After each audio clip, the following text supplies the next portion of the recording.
What is up, guys? This is Justin. Thank you so much for coming back to another one of my videos. I'm so grateful you guys are here. And today I have a special video for you. I am collabing with Aubrey. What's up, guys? My name is Aubrey and I am super excited to be a part of Justin's video today.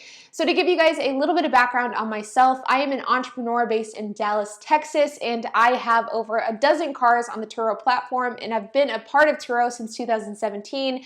My experience isn't just limited to Turo though, and I have quite a lot of experience in the world of franchising as well as freelancing and just general investing.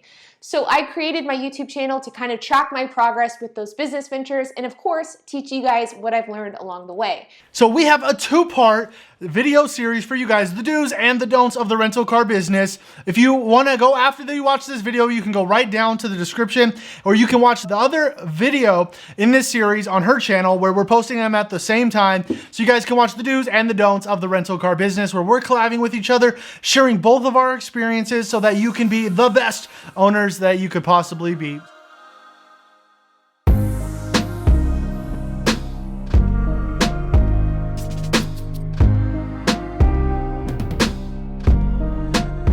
So our first don't that you need to do, I'm just gonna raise my hand now and let you know that I am guilty of it. And it's getting ahead of myself before I could even really get started. When I got my first car and I was renting it out and it was making profit, I was so excited. I wanted another one. So all the money that I got from my first car, I put in my next car. And then when I got my next car, I was like, man, I gotta cut corners, do everything so I could get a little bit more money so I could get my next car. And I was building something that wasn't sustainable. I was essentially building a house of cards. I wouldn't put GPSs in. I wasn't doing maintenance on time. And I was falling into this trap of get another one, hurry up, faster, quicker. And really, it could have crumpled my business because I didn't have a $500 savings. If I had to pay out on a claim, I wouldn't have had the money for the deductible. That is insane to me now that I even did that. And I'm so glad that I stopped. You know what? I would rather take care of what I do have, learn my processes, get them down, be established, and then when I'm ready, take another one on and not overextend myself, because I'm seeing a lot of hosts right now, especially with this virus going on, that are overextended themselves and now are, having to take losses. An empire is not built in a day. It's going to take a long time to get to 100 cars. So just plan effectively, build your business strategically, and don't cut corners on maintenance or GPSs or things like that so that you can have a better business that can provide for you or your family or all those things so you can really have something that you're proud of. All right, so for the second one, it is to pick your business model and don't stray from it. My business plan and my strategy with the rental car business is to buy shooters only. Only buying cars that are 3,000 to 5,000, that have 70 to 100,000 miles on them. They still got some life, and I rent them out, aiming for long-term renters. That's a great strategy. I love it. I'll talk about it all the time on my channel, but there are so many different little sub niches within the rental car business on Turo and on Hyrecar.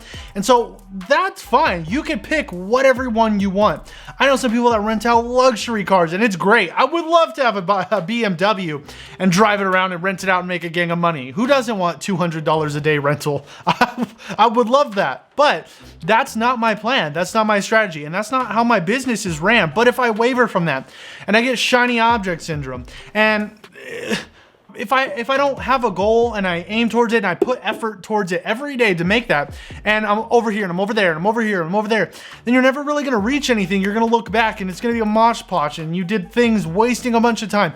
Pick a strategy, aim towards it, and go out there and get it.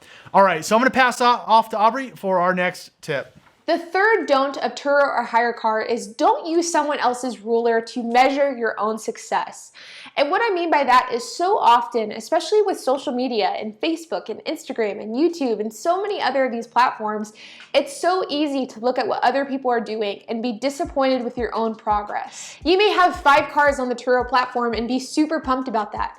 But then you meet some guy on Facebook or Instagram that has 25 cars on the platform, and all of a sudden you feel like you aren't doing as well as you should be.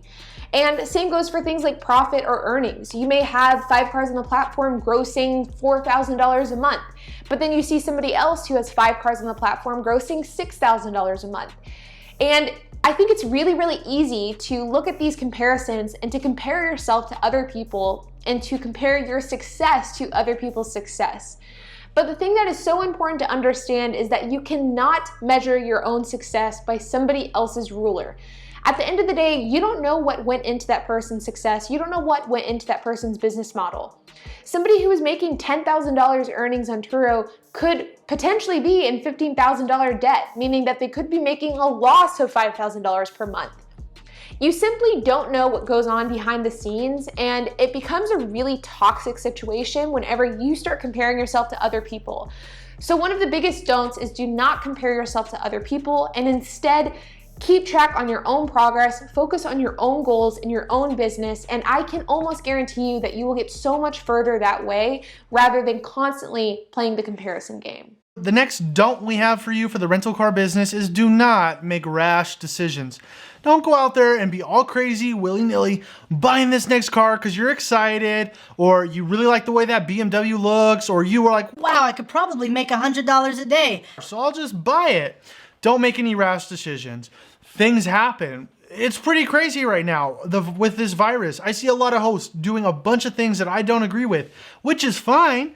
That's their business, run their business how they want. But what I'm telling you today is do not make any rash decisions. Going out there and just doing whatever. Stop, think.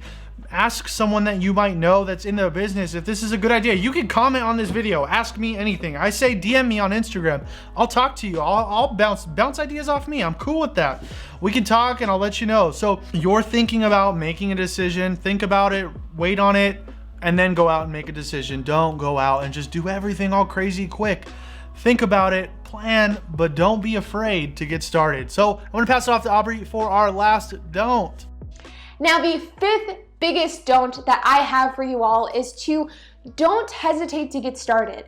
I think that so many people fall into this trap with Turo and Hyrecar and just really businesses in general, is they feel like they have to have everything perfectly thought out before they can begin their business. They have to have projections, they have to have a business plan, they have to have an LLC formed, they have to have X, Y, and Z done before they can get started.